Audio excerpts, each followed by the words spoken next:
नमस्कार, गन्ना का फन्ना यूट्यूब चॅनलवर सर्वांचं स्वागत. मित्रो, आज माऊली धांडेची ओळख ही प्रत्येक नागरिकाला, कारण ते विकासाकाळा नेणारं विकास पुरुष माऊलीचे विद्यमान उपसरपंच सतीश पाटील साखरे हे इथे नवीन उपक्रम आयोजित करत असतात. यावर्षीचं 3 दिवसाचे झेंडावंदन त्यांनी गावातील मिलिटरी जवान तसेच दर्यापुरातील सुपरिचित पत्रकार व समाजसेवक यांच्या हस्ते केलं. तसेच यावर्षीचा 2026चा महात्मा ज्योतिबा फुले पुरस्कार शमीम आझाद उर्दू गर्ल्स हायस्कूल दर्यापूर व ज्युनियर कॉलेजचे संस्थापक माननीय श्री डॉक्टर मोहम्मद नासिर यांना देण्याचे ठरविले.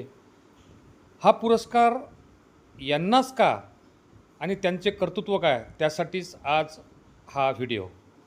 नमस्कार. नमस्कार सभी को. बहुत बहुत शुक्रिया आप मेरे यहाँ तशरीफ़ लाए. मैं आपका स्वागत करता हूँ, आपका स्वागत करता हूँ और आपकी इस भावना को सलाम करते हुए आपके जो व्यूअर्स है, देखने वाले हैं, उन सबको प्रणाम करते हुए आपका सबका हार्दिक स्वागत है. महात्मा ज्योतिबा फुले तो सत्कार म्हणा की तो पुरस्कार म्हणा, हे देण्याकरता जेव्हा नाव आलं तेव्हा तुमच्या नावाची माऊली धांडेमध्ये चर्चा झाली.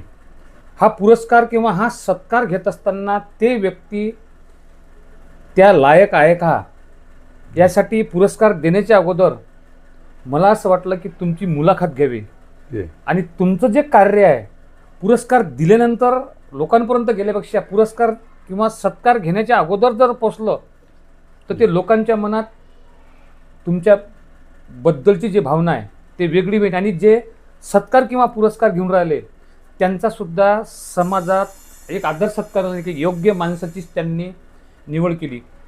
माझा पहिला प्रश्न तुम्हाला राहील, जेव्हा ही शाळा तुम्ही ओपन केली ते वर्ष कोणतं?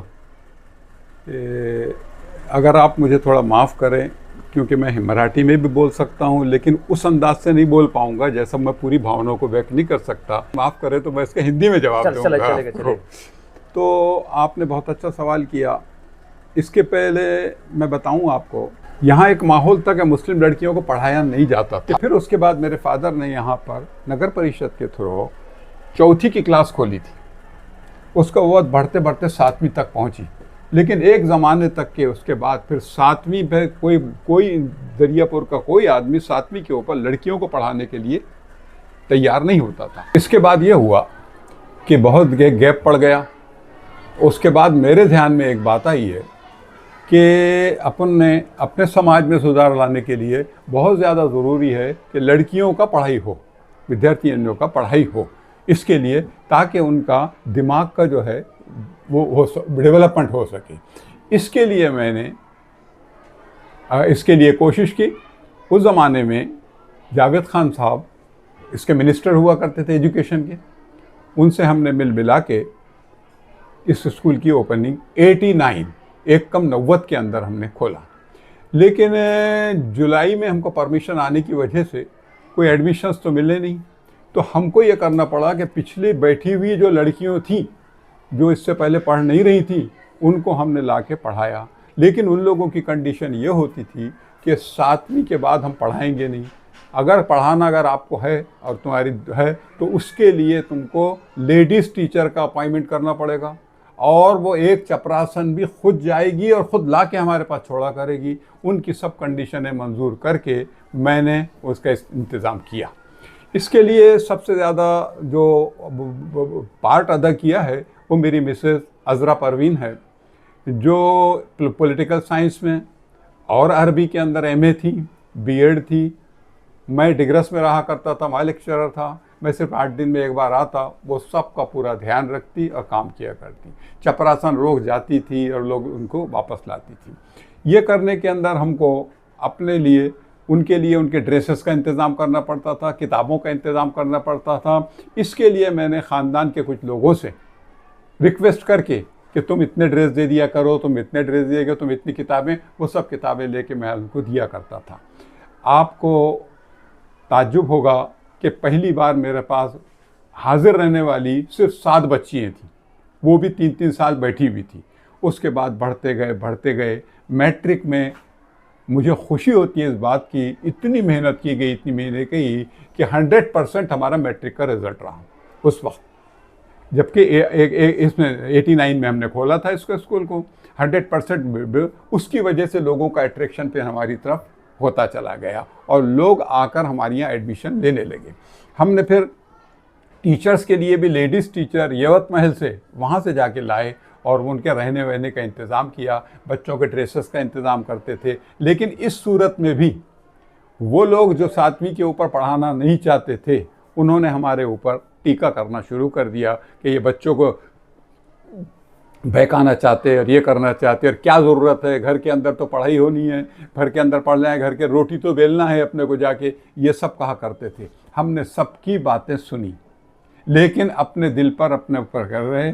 और हमारे लिए जो मॉडल था एजुकेशन के लिए, मौलाना आज़ाद जो एजुकेशन के मिनिस्टर रह चुके, ये हमारे लिए, इसके अलावा हमारे हिंदुस्तान के ताल्लुक़ से जो मॉडल हमने बनाया है वो हमारे थे महात्मा ज्योतिबा फुले और हमारी मोहतरमा सावित्रीबाई फुले। ये हमारे लिए मॉडल बने। ये इत्तेफाक की बात थी कि मैं भी एजुकेशन से था, मैं भी इसके अंदर लग गया और मेरी मैसेज ने भी मेहनत की है। मैं ये नहीं कहता, वो हमारे मॉडल हैं, उनको देख के हमने काम किया है। अब हमारे इसके अंदर उर्दू में कहते हैं कि कह दो जिन्हें, इस शेर बोल रहा हूँ सर, कह दो जिन्हें इस्लाह की कौम का है चाव। तो मतलब ये जो लोग ये चाहते हैं कि हमारी कौम सुधरना चाहिए, ताने झेलो, बुरा सुनो, गालियाँ खाओ, तो उसके लिए ये करना पड़ेगा। और ये कौम की खिदमत का सिला है सर दस्त, तुम करोगे, तुम कौम की खिदमत करना चाहते हो तो अगर इस पे क़नाअत का इरादा है तो आओ, तो इस पे अगर तुम्हारे को तुम बर्दाश्त कर सकते होंगे गालियाँ तो आओ। तो हमने सबको बर्दाश्त किया, अपने पैसे को लगाया। उससे पहले मैं सऊदी अरबिया में था, वहाँ से जो पैसा कमा के लाया था वो पूरा मैंने स्कूल के ऊपर लाया, किसी से एक नया पैसा नहीं मांगा। उसके बाद ये डिफ़िकल्टी हुई, ये इसके हमारे लोगों को हमको बातें सुनने पड़ी। लेकिन आज वही लोग, आपको ताज्जुब होगा कि वही लोग आज हमारे यहाँ अपने चल कर आके एडमिशन कराते हैं और हम मुस्कुरा के उनका एडमिशन लेते हैं। लोगों का इस वक्त हमारे ऊपर इतना फेथ हो चुका है कि दूसरी स्कूलें देखिए आप, गवर्नमेंट की कितनी स्कूलें अभी बंद हो चुकी हैं और कितने विद्यार्थियों की कमी हो चुकी है, लेकिन हमारी यहाँ खुद चल के आके एडमिशन लेते रहते हैं और उनको कंडीशन बताते हैं कि हमारी ये कंडीशन है कि हमारा डिसिप्लिन ऐसा है, ये अगर फॉलो कर सकेंगे तो फिर आप हमारा एडमिशन लो। आज हमारे यहाँ पूरे के पूरे एडमिशन्स ऐसे हैं कि सब, और हमारी हालत ये है कि उन बच्चों की फ़िक्र के अंदर हमारे यहाँ के टीचर अपने आप को इतना डिवोट किए हुए है कि वो समझते हैं कि ये जो है हमारा घर है। हम बच्चों के डिसिप्लिन के लिए, बच्चों के सुरक्षा के लिए जितने कदम हो सकते हैं, गवर्नमेंट जितने कहती है वो तो करते ही हैं। इसके अलावा हमारे टीचर उसके सुरक्षा की पूरा ध्यान रखते हैं। जब मैं इसको ओपन कर रहा था, मैंने किसी रिश्तेदार से पैसा नहीं लिया इस सिलसिले में, मैंने जो कमा के लाया था उस पर। लेकिन उनका कहना ये था कि जो तुमने कमा के लाए हो मेहनत से, या तो कोई फैक्ट्री डालो या कोई बिजनेस शुरू करो, इससे तुमको कुछ भी हासिल नहीं होगा। लेकिन उसके बाद मैं अपनी बात पर जमा रहा और आज वो सब के सब मेरी तारीफ़ करते हैं और कहते हैं कि तुमने बहुत अच्छा काम किया। हकीकत में बताता हूँ कि हम दोनों, मिसेज ने और मैंने जितनी मेहनत की थी, उसके बाद हम ये चाहते थे उसके रिटायरमेंट के बाद, मेरी मिसेज प्रिंसिपल थी, रिटायरमेंट के बाद ये किसी सुरक्षित हाथों के अंदर चले जाए। मेरा बेटा अमेरिकन कंपनी की, मल्टीनेशनल कंपनी, बहुत अच्छे जॉब पर था, बीईपी था, और वो शहर से, नागपुर से यहाँ आने के लिए किसी सूरत पे भी तैयार नहीं था। और मेरे को एक ही बेटा, इसलिए हमने जाके उसको समझाया कि बेटा ऐसा ऐसा करो, और उसको बड़ी पकड़ के यहाँ पे लाए।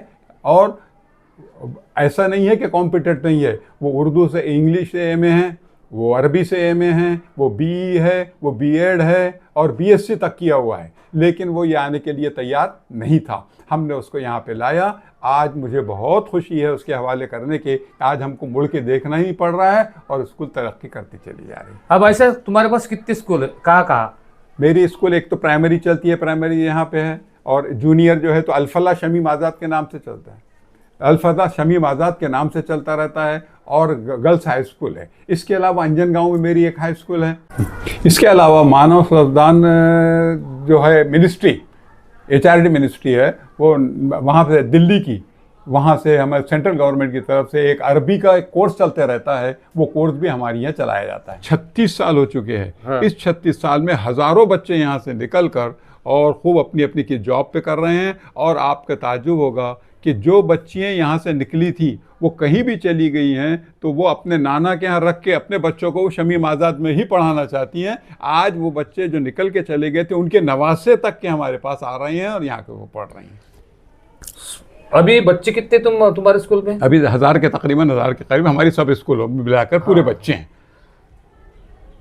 डॉक्टर जी, स्मार्ट विलेज मावली धांडे जी, इन्होंने आपको महात्मा ज्योतिबा फुले इससे नवाजा, जी, तो समाज में आपकी जो अभी वैल्यू बढ़ रही, या ये आपको कैसा लग रहा है? देखिए, ये आपका बड़ापन है। मेरी छोटी सी कोशिश थी जो मेरे दिल में छाई हुई थी, वो मैंने उसके ऊपर करा। मैंने अभी तक के भी किसी पुरस्कार की और किसी चीज़ की कभी कोई आशा नहीं रखी और उसकी कोई उम्मीद भी नहीं रखी। लेकिन आप जैसे पहचानने वाले लोग निकले और नाना जैसे लोगों ने इसके ऊपर पुढ़ाकार लिया। और मेरी आदत है, मैं किसी के पास कुछ जाके बोलता नहीं हूँ। नहीं, ये गलत है आपकी। मैंने पुढ़ाकार नहीं लिया है। जब मावली धांडे के गांव के विकास पुरुष जो है सतीश पटेल साकरे, उन्होंने जब डॉक्टर नासिर इनको पुरस्कार देना चाहिए ये बोला, तो बोले उनका जो उन्होंने कार्य किया वो पहले लोगों के सामने जाना चाहिए करके मैं आपकी मुलाकात दे रहा हूँ। इसमें मेरा कुछ भी नहीं है। तुम्हारा जो कार्य है उसके वो ढूंढने के लिए हमारे गांव के विकास पुरुष सतीश पटेल साकरे है। सतीश पटेल साहब का मैं बहुत बहुत शुक्रिया अदा करता हूँ कि आज के ज़माने में मैं एक आपको एक बहुत अच्छा शेर सुनाता हूँ। इनाम हो खिताब हो, यानी इनाम हो खिताब हो वैसे मिले कहाँ जब तक सिफारिशों को इकट्ठा न कीजिए।